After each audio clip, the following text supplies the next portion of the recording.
Good morning. My name is Marcia Stromgren, and you're tuning in to Just the Facts. I have in the studio this morning Art Johnston from the Duluth School District, and he's in District 4. Welcome, Art. Thank you, Marcy. Great to be here as usual. Good to have you back again, and we have some interesting things to talk about that you can bring our viewers up to speed on. I think we'll start out with the superintendent's salaries.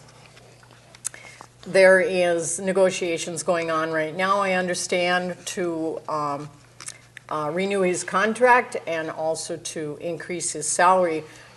The article I read was he hasn't had a raise for 5.5 years. Well, actually, I remember him refusing it 2 times in a row, but I think the issue should be, is he qualified to run the Duluth 709 school district? We have some very major problems going on. And currently, his salary is $168,000. That's not with the added perks. Is that correct? That's correct. Okay. So do you want to give a better figure as to what the total salary is for the current superintendent? Sure, but I want to correct you first of all. There isn't any salary negotiations going on. Oh. The salary has already been dictated to us by the board chair. There was no negotiations. The board has never been getting any opportunities to negotiate that. What I understand, that he gave a proposal to Tim Swirsky, which is the head of our human resources. Tim Swirsky talked to our chair, Annie Harla, and they came up with this increase, which they're proposing, about a 2% increase, or I think it's about $3,000 a year.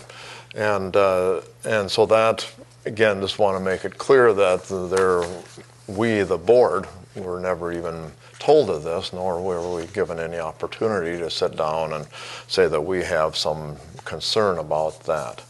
It's already been a done deal. This was done behind closed doors, and it was done actually with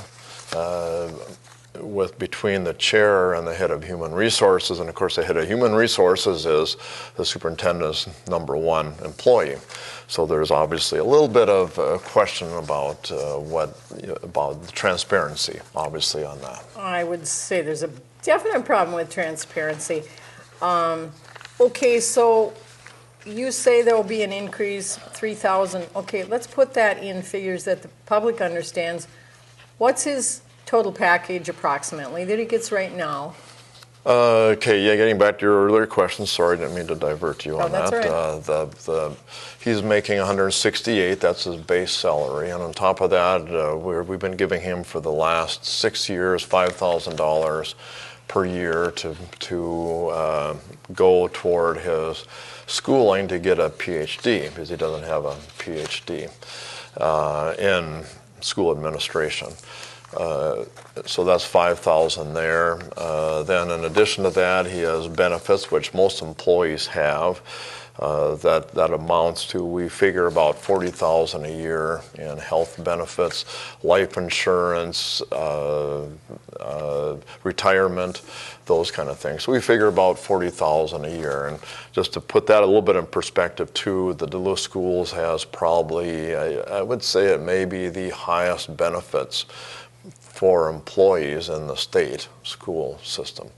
For example, they pay nothing for health insurance.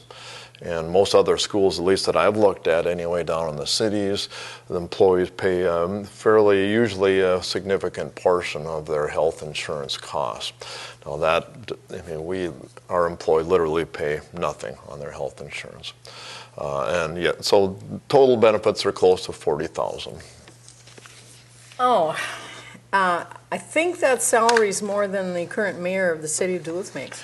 Last I heard that Mayor Ness, he turned down a salary increase here and I think his salary is about $75,000 if I recall correctly from reading about that. So, and they turned down increases. Ex-Mayor Ness did. And so, yeah, it's high. A lot of people think $168,000 is somewhat high for the economy that we have in Duluth. We're not very robust. Everybody knows the Duluth economy is. We have a high rate of poverty. Our income is not real high. One of the things that people that the CFO, the corporate financial officer, they call it, Bill Hansen, who's retiring at the end of this month, incidentally, he came up with this comparison that the superintendent's salary is just fine, comparable to other schools. And we do have to be comparable. We do want to get quality people. But he only compared the city schools, and there was an article in the Duluth News Tribune, and they only compared the city schools. Now, Duluth is considered part of Greater Minnesota. Are we a city? Yes. Should we be paid more than somebody in Brainerd? Maybe, but our standard of living probably is no more higher. Just some comparisons. Say Moorhead, for example, they have enrollment of 5,600. Their superintendent makes 162,000. Mankato enrollment of 8,000, which is almost identical to Duluth. They're paying their superintendent 154,000. St. Cloud, their enrollment is 94,000, about over 1,000 higher than ours. Their superintendent is about the same, 170,000. You go look to some of the local schools, of course. Hermantown has enrollment of 2,000. They pay 126,000 for their superintendent. Proctor, it's only 1,700 enrollment, but they pay 124,000. Cloquet, 2,600 enrollment, has a salary of 105,000. Now that doesn't include benefits. Remember, our benefit package is, I think, probably among the highest in the state. Oh, and that's what one of the questions I was going to ask you, so I'm glad you clarified that. Now, according to this chart of superintendent salaries 2014 and 2015 from the Minnesota Department of Education, Duluth is third highest in the state. St. Cloud is higher, and Rochester is quite a bit higher. Now, this is the base salaries, and like we said, the benefit package here in Duluth is very generous. Now, I guess the question that comes to mind when we talk about salaries, do we have any idea of these other schools that supposedly are supposed to be in this mix, and we're getting comparisons? Is their enrollment dropping like it is here in Duluth? Is the graduation gap the worst in the state? Let's talk about those two issues. I think we could probably spend a great deal of time on the graduation gap. I mean, last year it was the worst in the state, if I recall. Is that correct? Yeah, it's depending on how you measure it, but let's talk about the graduation rates. The graduation rates are actually computed, tabulated by the U.S. Department of Education. And you can go online and get these. The graduation rates is done every year now. It's about a year old by the time they get it compiled. But in general, I've told this before in your program, I'm sure, but to remind some of your viewers, is that the graduation rate for Minnesota is one way to measure school success. There's many ways to measure success. You got test scores. Test scores are argued about a lot, but the test scores are getting more reliable because everybody's getting a little more. They're supposed to be using similar tests so you can compare apples to apples. Graduation rates used to be very difficult to measure. I mean, it's a difficult metric. How do you measure somebody's graduating? Do you start when they're in first grade? Do you start when they're in ninth grade? Do you start measuring when they're in 11th grade? When do you measure that? Families come and go. I mean, well, that's a lot. There's a lot of migration in and out of schools, so it's a hard metric. Now, I don't know the metric that they're using, but the metric has been standardized by the U.S. Department of Education. So that happened in about 4 or 5 years ago. Actually, I think about 6 years ago in 2010. You can go on the web. You can find a paper on their methodologies that schools must be using. That's one of the mandates from the feds, which I think is a good mandate, that they're supposed to be measuring their graduation success. They call it a 4-year cohort graduation rate. That means how many kids are graduating in 4 years. Some kids take more time, but 4 years is a standard metric that people use. So I'm going to assume that this is done properly, and that we are comparing apples to apples. So graduation rates is taking away that subjectivity of test scores. If you say, well, gee, test scores aren't fair, lots of reasons you can say test scores aren't fair.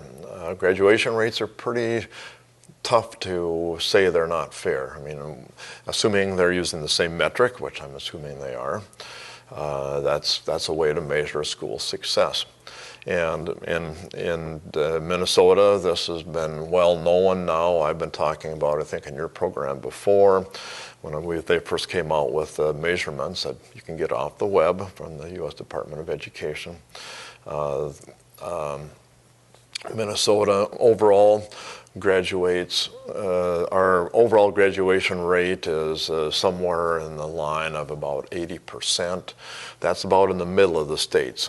Half the states have a higher graduation rate, half have lower. Now, the part that's really concerning to me as a school board member, of course, is that, well, that's kind of concerning. It does show that Minnesota does have problems. We're not, the Minnesota miracle is not here anymore when it comes to education. And the biggest concern is, the kids of color. The graduation disparity, or the graduation rate for, say, Native Americans and African Americans is the second or third to the bottom of all the states. I mean, we are graduating, our African Americans are graduating, I don't remember those exactly, but it's somewhere along the line of 40% of our African Americans are graduating. 40%, Marcia. When you hear about the school-to-prison pipeline, that's right there. Yes. What happens to these other 50% that are not graduating? A lot of them end up in prison. It's the same with Native Americans. Native Americans has even a lower graduation rate than African Americans in Minnesota. And now this is well known now. The Minnesota Public Radio did a big article on it here about 6 months ago. And they finally, I used to send them all my data whenever I got this. I said, oh, this is really bad. And NPR finally did an article. And now people, instead of saying, oh, I'm just making up this stuff, people now are acknowledging that, yeah, NPR did that. I go down to the Minnesota Department of Education a lot. I'm on the committee of practitioners for Title I. And I'm trying to learn as much as I can. I talk to people, MD, and they say, yeah, this stuff is real. This is not good. This is embarrassing for the state of Minnesota. We must do something about it. Now, to make it even worse, you can go back and MDE does tabulate all the graduation rates in the state, and I'm assuming they're using a metric which is standard throughout the state. Duluth is one of the lowest graduating rate schools in the state. When it comes to graduating whites, and particularly when it comes to graduating natives and African heritage kids. And so our graduation rates are not good. Getting back to the question, the superintendent, I'm a school board member. I'm not in fact, we're basically volunteers. I look at, what do I look at? How do we measure success of our schools? One of the ways we measure success of our schools is our graduation rates. And using that metric, we are not doing real well. We're doing actually quite poor. And so that is our responsibility as a board. Who is responsible to us as a board? We have one employee, that's the superintendent. And it's, we've had some board members say in public meetings that the superintendent, it's not his fault that we have declining enrollment or that we have poor graduation rates. Well, I'd like to know whose fault it is. As a board member, I'm here to oversee the schools action. I do not run the schools. I'm here to only oversee it. We can't tell somebody you're going to have to teach this way, you're going to have to teach that way. The only thing that we have is we can look at our budget, which is also quite poor. We could ask that, and also things like we hire the superintendent. And we measure the superintendent. The only thing you can do is you should not be measuring a superintendent whether or not you like him or not. whether or not that's... Personality has nothing to do with responsibility. Well, I think so either, and that's why I'm saying that is like, what kind of metrics do we have? We do have a continuous improvement program, which has been accepted by the superintendent and approved by the board. This was written by the superintendent, incidentally, not the board. But nonetheless, even using that, one of his metrics for success is increasing the graduation rate and decreasing the achievement gap. The achievement gap is a difference between kids graduating, white kids graduating, and kids of color graduating. It's a concern across the country, of course, not just in Duluth and in Minnesota. But as I've already said, we have one of the lowest graduation rates. The worst thing about it is if you look at the achievement gap, if you compare the graduation rates for whites kids versus African heritage kids versus Native American kids, the Minnesota has literally the highest disparity between all the states. And then we have the distinction here in Duluth of having the greatest disparity in the state of Minnesota as well. Now, let's go back to a statement you made, that this achievement gap plan was created by the superintendent? Right. Okay.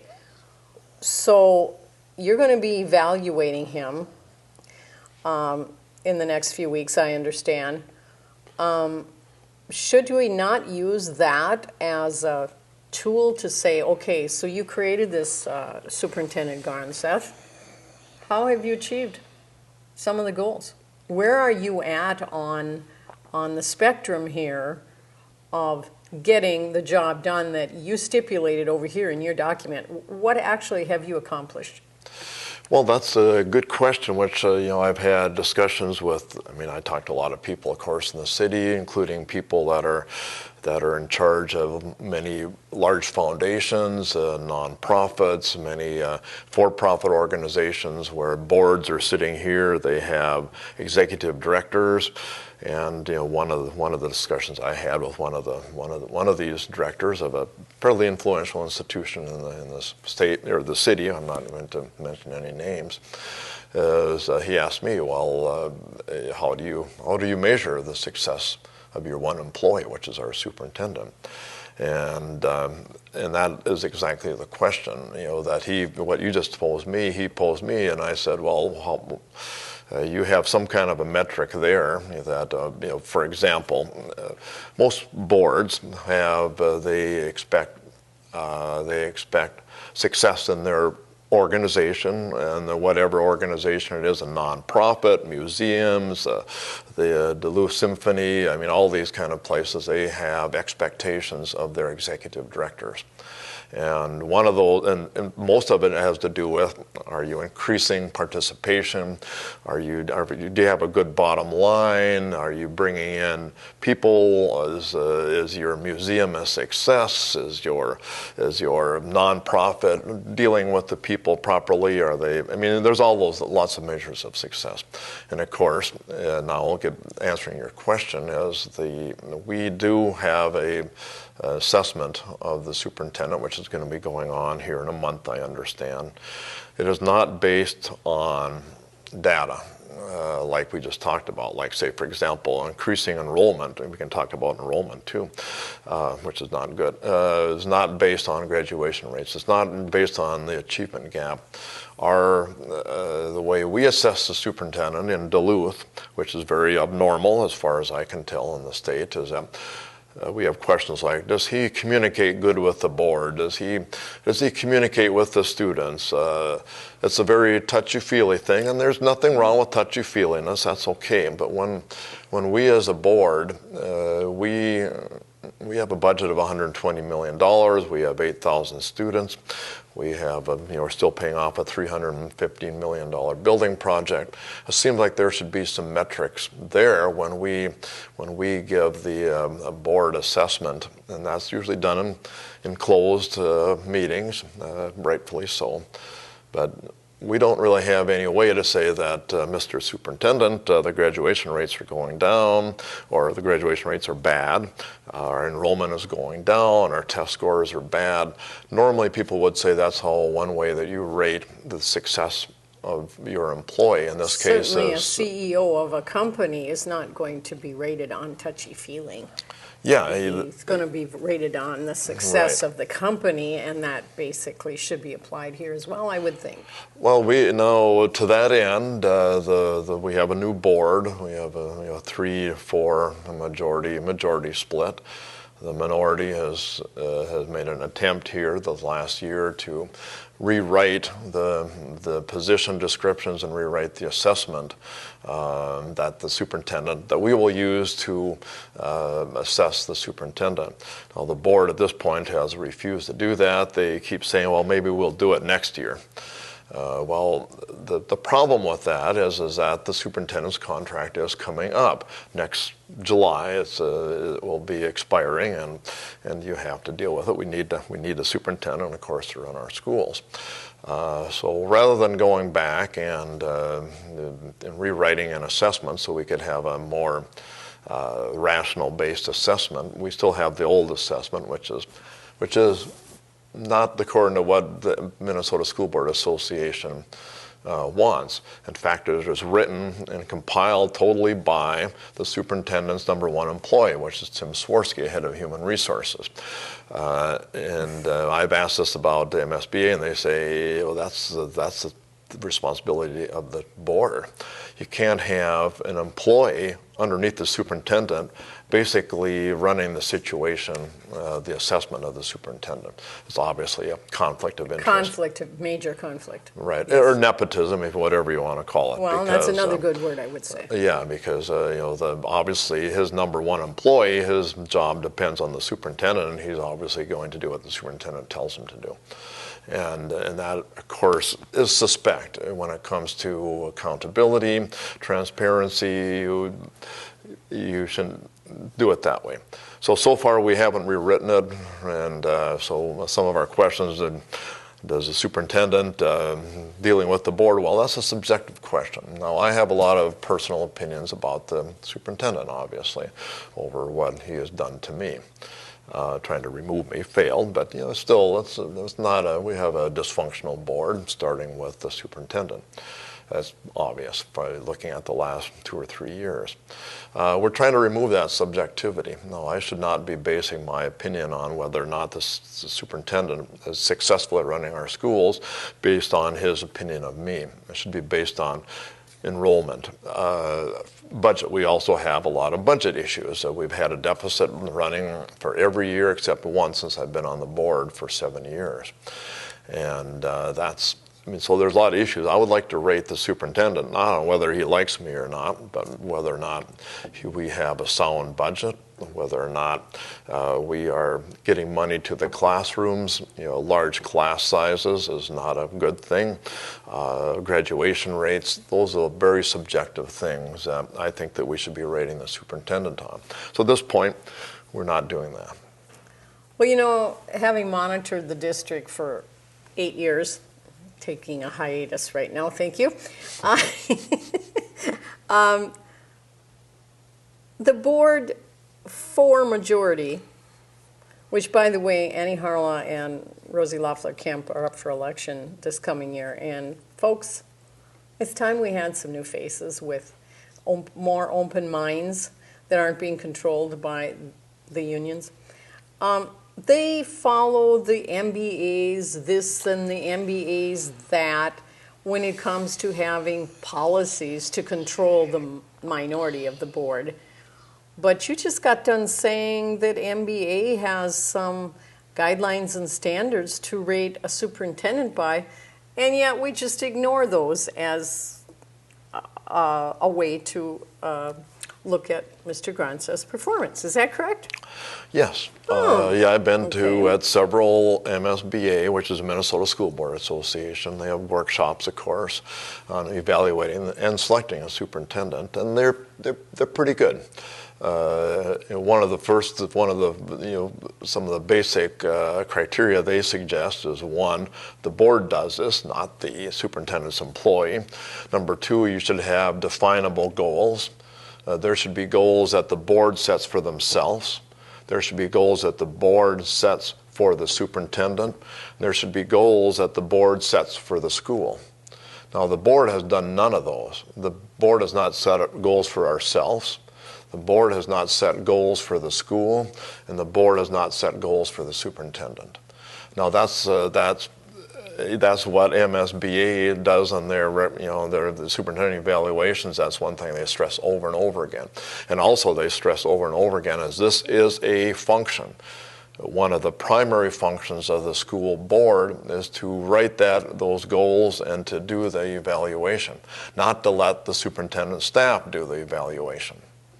So we're violating a lot of that. Yes, we are. And I think it does not help us for transparency, nor does it help us set goals. So we're basically letting the superintendent is virtually writing his own goals. And we're evaluating him based on criteria that the superintendent staff has set.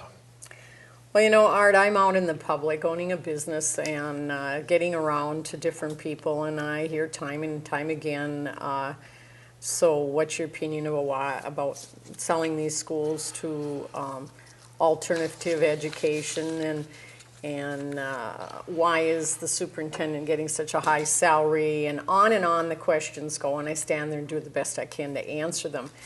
And so there are people out there that are disgruntled. They're unhappy with the performance.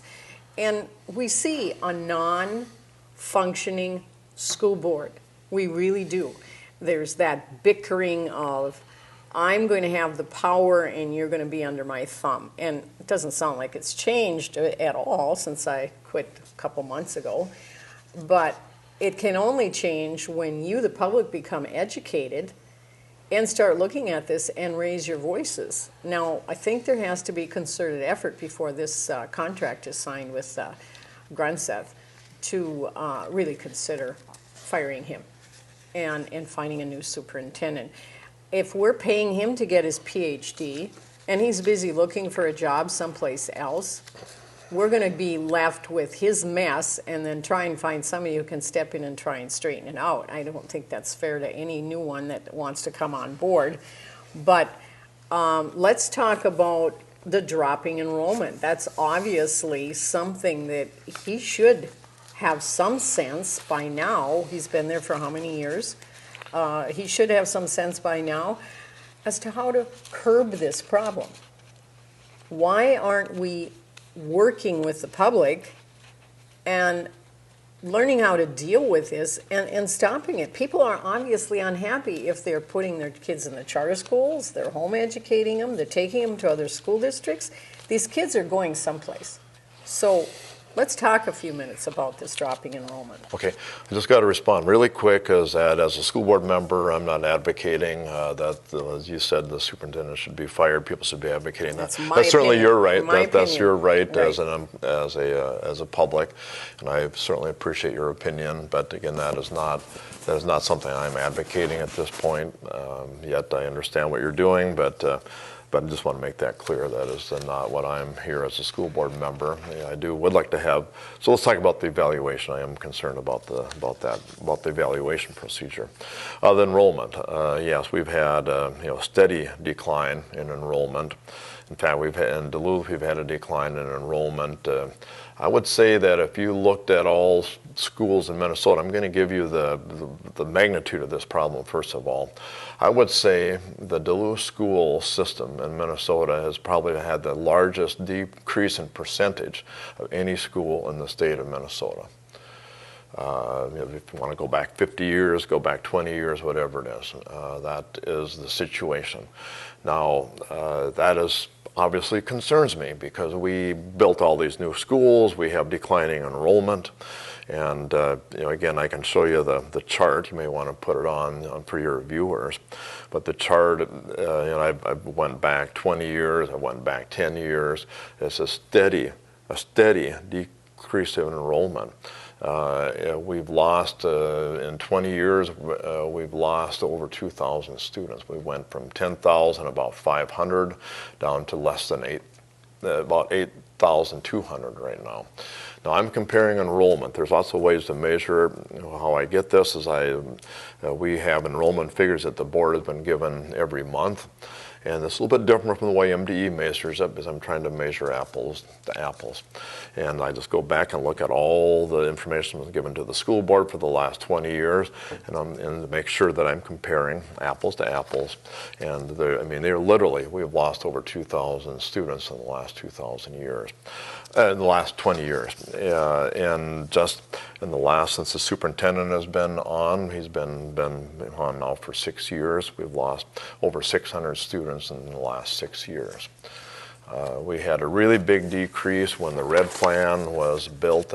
We had some years, during that time, this was back in 2009, 2010, before I was on the school board, we literally lost up to 600 students per year. Now, of course, remember that one of the goals, of course, Red Plan was not to decrease student enrollment. They predicted that this was going to decrease because of the chaos that brought to the parents and the students, because they were shipping them all over. They had to rebuild one school, close another one. It was quite chaotic. And they said, well, after all the chaos is over, every students will come back. Well, it hasn't happened. It has not happened. And this year, you always compare apples to apples, and I compare September to September. This year we lost another, I think it was 120 students, just this year compared to this September versus last September. And now that, you can't compare, say, June to September, because June is the end of the year, and the enrollment, I don't know why, but the enrollment continually goes down throughout the year. I don't know if that's just Duluth or if it's all schools, I don't know. But so you like to compare month to month. So we now have the lowest September enrollment. We had the lowest September enrollment, which was 8,248 students, I believe, for close to 100 years in Duluth. Oh, that's appalling. Well, yes, it is. And when I, as a school board member, I look at this and said, how can we, as a school board, first of all, not totally acknowledge and deal with this stuff? And I bring this up every month. Okay, I'm in the minority, but even the Duluth News Tribune does articles on that. I went back as far as I can go on the records I can get from MDE is back to about 1970, that's the oldest data. And I found an old yearbook, and back in 1969, 68, we had 25,000 students in Duluth public schools. Now we have 8,200. That's really quite amazing. And we as a city now, this doesn't just impact us as a school. It does impact us. For every student, we get approximately, with the local taxes, the state revenues and federal revenue, we get close to $15,000 per student. So you do the math. We're losing literally hundreds of $millions in revenue every year, because that's large student gap. Now, you can make the claim, and sometimes the superintendent, well, when you have decreased enrollment, you actually also have decreased expenses. Yes. I've heard him say that. Yeah, he has said that repeatedly. Well, he's right about that. But remember, we just built $300 million in new schools, $315 million in new schools. We have a very high fixed cost. The fixed cost comes in transportation, it comes in utilities, it comes in retirement benefits, for example. I estimate we have close to $50 million in fixed costs that will not vary. Even if we had 0 students, we're still going to be paying $50 million about a year out in the costs that we have. So, of course, enrollment is important. That is one way that you measure the success of your school, is what is enrollment going on. And of course, the Duluth News Tribune always gets this wrong, of course, and of course the superintendent used to be the other board. They would say, well, gee, we've had decreasing enrollment, decreasing student-age kids in Duluth. We have since 1970. Women don't have as many babies. We have fewer women of childbearing age in Duluth. We have a higher percentage of older people that pass their child rearing stage of their life. Yes, of course we have them. But if you go back and look at the census, which I've done, you can go back 10 years, say, for example. The census population out by age. There has been no decrease in school-age children in Duluth for the last 10 years. Did we 40 years ago? Of course we've had, because of course there's a change in demographics in Duluth. You have to admit that. But in the last 10 years we have not. In the last 10 years, since we've had this over 2,000 drop in enrollment, we have had almost no decrease in school-age children that reside in Duluth, according to the Census Bureau, which I'm assuming is correct. You can't argue with those figures, certainly. Well, I can't. I mean, maybe I'm going to assume that the census is somewhat correct, and it does not look good. And if you also, what I've done, I don't have with me today, but I've measured in school enrollment for our neighboring schools and also our internal schools. We have about 3 charter schools. We've got the Catholic schools. We've got Lakeview Christian Academy. We've got Marshall School, and we've got Montessori schools. We have several other smaller schools. So I've been measuring their population for the last 10 years or so. Those schools are all going up. Exactly. Our school population is going down. We're the only school in the area that has a declining student population. And that really concerns me. Now, now that should concern everybody in Duluth. That should concern the mayor. That should concern the city council, because if we have, it's clear that people are not. If they have another alternative, they're going to send their kids to another school rather than the Duluth school system. And that does not speak well for our community, because schools are the heart of communities. I'm a public school advocate. I criticize our public schools, yes, but I'm a very strong advocate of public schools. I think they're the heart of our communities. They're the heart of our future citizenship of our citizens that are our future citizens. And I think we need a strong school. If we have a strong school, it attracts businesses, and I think that's one of my biggest disappointments is that nobody in this city besides the school board pays any attention to what's going on with our schools, and our schools are not doing well. We've got beautiful new schools. I thought that was not a wise decision, but the fact of the matter is we have beautiful new schools. We're burdened with debt.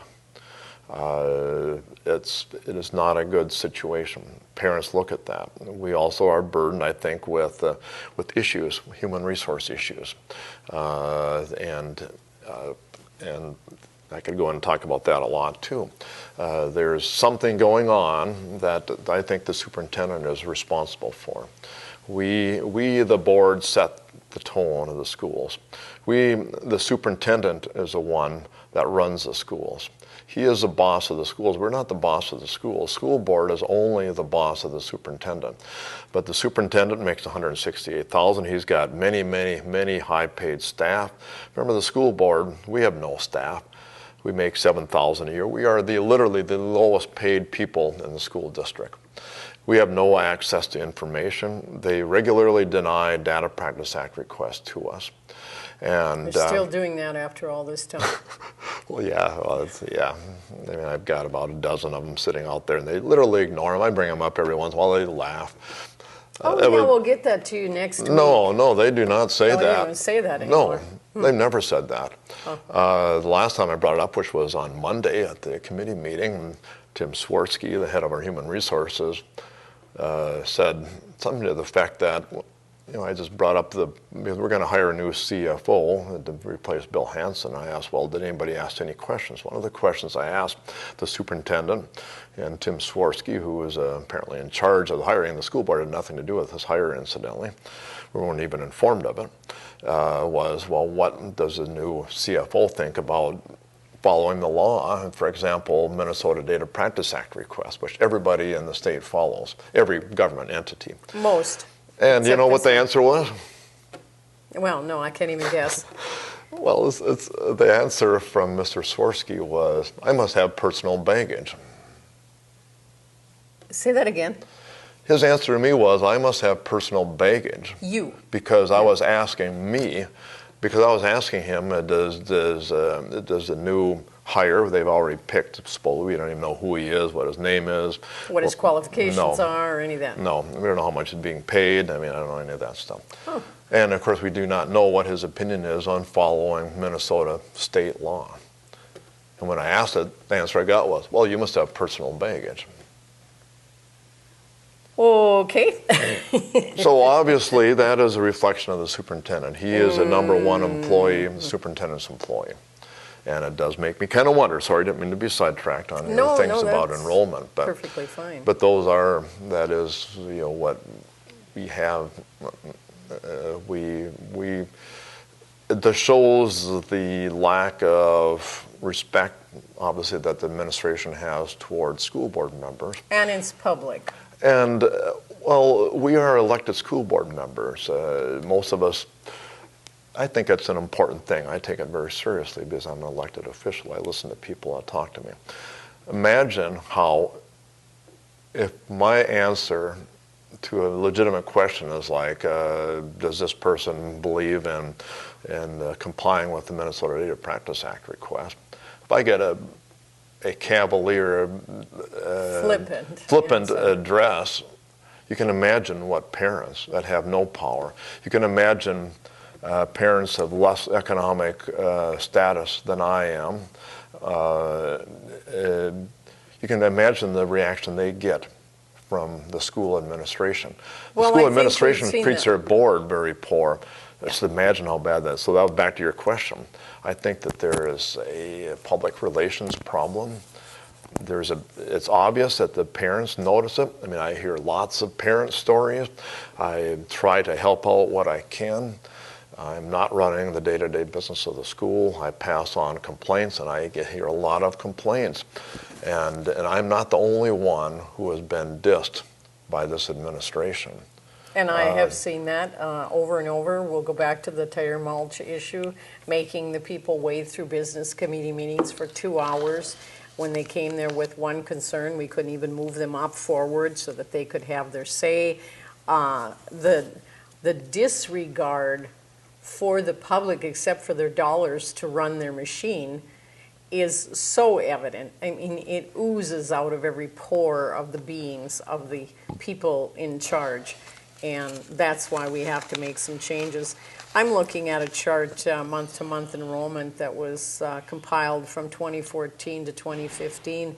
And some of the losses in these schools, it begs the question, why? Myers-Wilkins, for heaven's sakes, is in the center of the city with a major loss. I can understand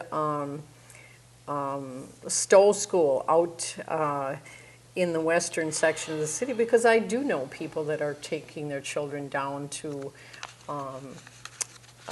Carleton County, and they're filling up those schools down there. I can understand high school kids from the western section of the city ending up in Proctor and in Hermantown. We have buses that come right into our district to pick these kids up.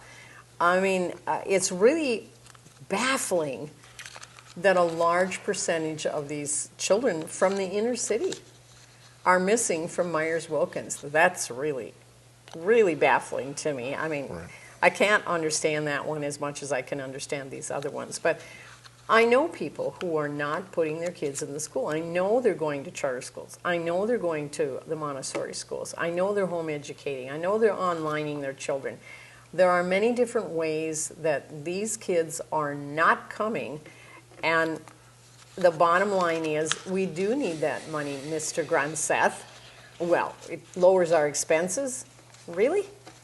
When you have overcrowded classrooms because you can't afford to have enough teachers to provide a balance of students in a class, this man is obviously incapable of running a school district. And I think it's time that something major was done here. I mean, this bleeding out in our community, it's time the public raised up and demanded some answers to these problems. And you know, I read Lauren Martell, who does a very fine job. You really should pick up the Reader every time he writes an article, because you'll feel like you were right there in the boardroom while the meeting was going on. He gives an extremely detailed report of what's happening, and so even though I can't be there with my camera, I am still keeping up as much as possible as to what's happening. And nothing really has changed. It's only getting worse. It's only getting worse. But let's talk about a couple of the other things that you mentioned, Art. I would like to go back to the issue of the disparity between the people of color and the white population. Do you have any clue as to why that is such a large disparity? I'm not an educator, and I feel really bad by not being able to answer your question. But first of all, I don't know exactly why, but here's some stuff that I can look at. What have you heard then? Maybe you could use some of that. I'll use some examples of, there was an article written in the last month of a public American Policy magazine. It's more of a mainstream, more of a left-leaning magazine. One of their articles was about the sharing between there's a charter school called Noble, talking about the charter schools in Chicago, or the schools in Chicago. There's been a big charter school movement in Chicago. They've been cooperating with a private school, a real elite private school out in near Cambridge or something like that, or Princeton, I mean. But they were really talking about, they took their school, the kids, which is 99% kids of color, had virtually zero graduation rates, zero kids going on to college. And they went from 0 to 90% in a matter of years. Graduation. And kids then going on, something like 90% of them actually went on to college. Now, there's in New York City, there's the actual Harlem schools, Harlem charter schools. They've been very famous. I know Henry Banks used to talk about that a lot. We have other schools, like say I'll use St. Joseph, Missouri, but I know Henry Banks, that happens to be the person has a people of color program on Wisconsin Public Radio, and he often gives me data on that. Their schools, there is no disparity in the St. Joseph schools. Or very little disparity, what I've been able to see between the white kids and the kids of color. So I don't know exactly how to fix it here in Duluth. All that I know is that other people can fix it. Okay. So and I'm not going to go into school and say, you're going to do X, Y, and Z, because I do not know, Marcy. I'm an engineer. I'm not a school educator. But I do know how to measure stuff, and I do know that if there's somebody that's doing something good, Henry Banks has often asked me why don't you go down and tour some of these schools that are successful. Yeah, I would like to do that. Unfortunately, the school board wouldn't give me any money to travel. But I do think that it is a responsibility. Now, I'm not as negative on the superintendent maybe as you are, but we do not even give him any goals. One of the goals that I want as a school board member, I want to have one of his goals. Now, we don't put goals on that he's going to fail at. You put reasonable goals on a superintendent. Reachable. Mm-hmm. And now I'm not going to tell the superintendent, you have to eliminate the achievement gap. That probably is an impossible thing currently in Duluth. But in 5 years, I would like to see that eliminated. Or at least reduced greatly. Certainly reduced. Now, Minnesota Department of Education has standards that we're not even meeting those standards, where we have made no progress at all. So there is a bar to attain. There's a bar to attain. Minnesota, well, particularly when Minnesota Public Radio came out with that very scathing report that I had been talking about for 2 or 3 years before they came out with it. Anybody who has a semblance of community, a semblance of equity in our society is going to say that it is wrong when kids of color are graduating at half the rate, literally half the rate of white kids. To me, that's criminal. That is criminal. It's unconscionable. Right. Now, I don't buy these excuses. It's a social economic thing. It's black kids aren't as smart. That's a bunch of garbage. Because so on by these other schools, if I can show you one example of a school that has eliminated the achievement gap, and that's the Noble Schools in Chicago, that means somebody knows how to do it, and we can do it here too, and that's my expectation of a school board member. To me, it's the most important thing is to make sure that our kids are graduating with the skills to be able to function in our society and be successful, get married, have children, own a car, own a house, all those kind of things. Own a business. The first thing that we got to do to get to that is we got to make sure these kids graduate from high school. It is a metric that our society uses. You can complain about, that's graduation rates are not a measurement. Yes, they are. That is what way our success is measured in our society. And I want everybody, and I don't want these kids to go from the school to prison pipeline. And that is what's happening. And Minnesota also has a very high percent of people of color incarcerated. It's one of the worst in the country. We have some horrifying, if I might use that word, firsts, and they're certainly not positive in looking at this. I read something recently about how a young child loves to learn. Any parent understands that when you got a new child that is starting to explore their world, they taste everything, they look at things, they touch things, they want to learn. And so these kids want to learn when they go to school. They are anxious to explore things in a new setting and love learning.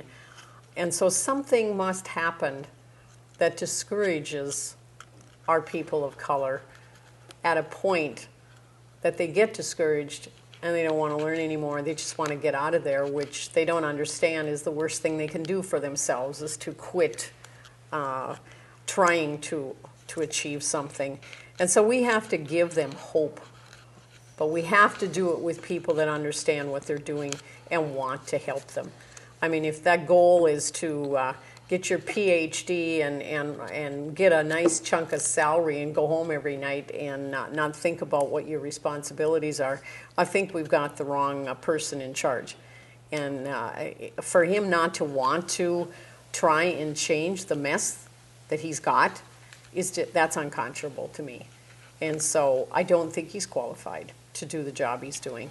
And certainly I would like to see an evaluation of him based on what the NBA has to say as thrown out there to the public in the next few weeks, so that when it comes time for voting on whether to continue his contract and to increase his salary is a question in the public's mind that they're not going to put up with this any longer. They're going to be down in that board meeting, whether it's a tire mulch issue, which then you saw a flurry of activity, now you see nothing. Kind of wonder how that's going.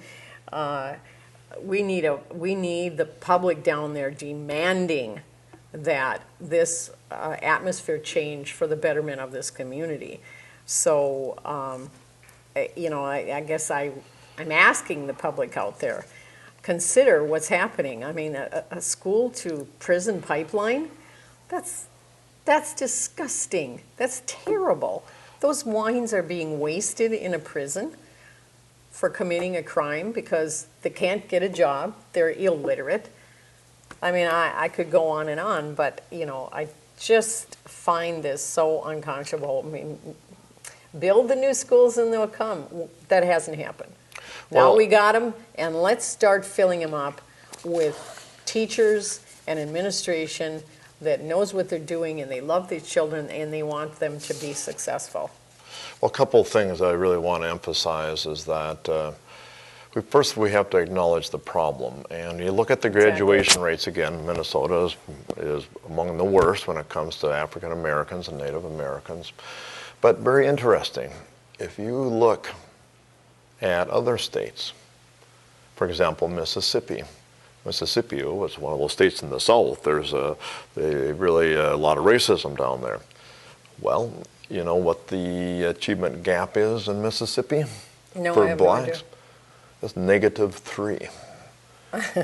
Oh, maybe we should go down to those schools and find out what they're doing. Well, the reason I bring this up is that, first of all, it's important. That means statistically there's no difference between the white kids and the black kids overall in this metric and graduation rates in Mississippi. Now that's, yeah, we got to learn from that. But when I bring this up, you know the opinion I get? This is by one of the board members that I happened to be at a meeting where I brought this up. They said, well, he didn't believe that. Sorry, this is coming from the U.S. Department of Education using the best metrics that I know. Now, rather than saying that he didn't believe that Mississippi, he had a hard time believing, I would have liked to have seen the thing that he had a hard time believing that it is so bad in Minnesota. Let's get our But head out of the no, sand. they said, well, I have a hard time believing that Minnesota is so much worse than Mississippi. I mean, Mississippi, well, we all know they're a racist state.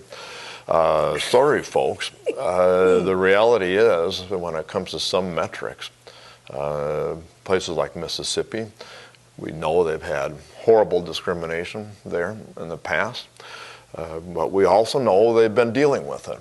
And that they know that that's not acceptable in our modern society. It's not moral, ethical to have discrimination against people. And they've changed it. Their society, I think, has changed. You go to South Carolina, you go to Mississippi, you go to Alabama. These states are not the racist states like they used to be. They have a horrible past. Of course they have a horrible past. But they have dealt with it, the change that's coming. Now we have to also start acknowledging us in Minnesota. MDE knows it. They're doing everything they can. They're trying to get schools to conform more with their curriculum they think is going to help reduce the achievement gap. And to me, that is the biggest problem that we've got in Duluth schools, is to stop this school-to-prison pipeline. And you do that by increasing graduation rates. Another thing I wanted to say about that, there's been lots of articles, where I brought the statistic about the high rate of incarceration in Minnesota. That was from an article in the Atlantic magazine here about 6 months ago. There was also a big article on that about ramifications of the Brown versus Board of Education, the whole busing situation. And one of the schools that they highlighted was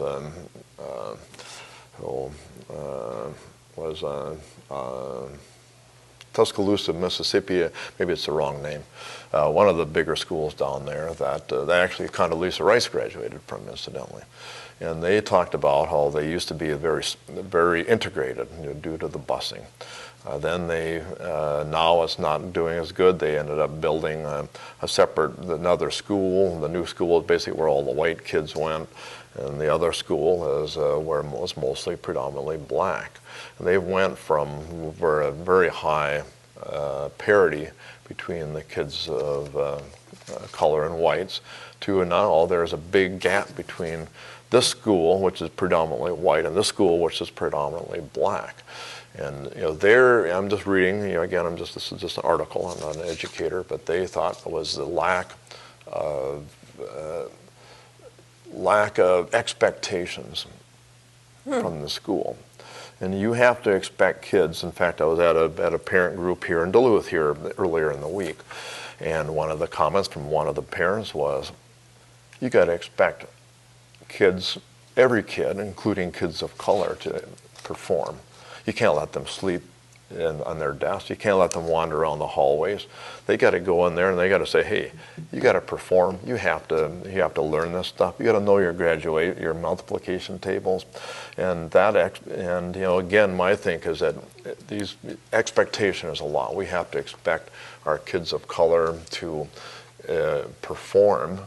As well, we expect that of white kids. Well, we should also expect it. And is that the only answer? No, Marcy, but I do think that there's a lot of people looking at this and the lack of expectation or an acceptance that, kids of color are not as smart. That's just a crock. And we have to expect that from our kids of color. We want them to go to calculus. We want them to be able to write. And we want them to be able to the right compositions, these kind of things, like everybody else. And I have that expectation. And so anyway, sorry to go on and on, but it's important. No, and I think there is probably another show that we can do on some of that. But expectation, I think that is one of the problems. I know that I used to get red marks, Fs, and I had to do it over again.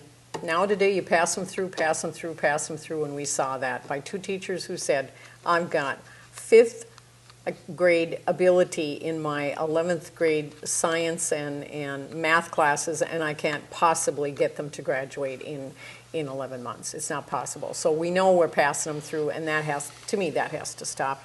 But Art, it's been good having you come in again, and thank you so much.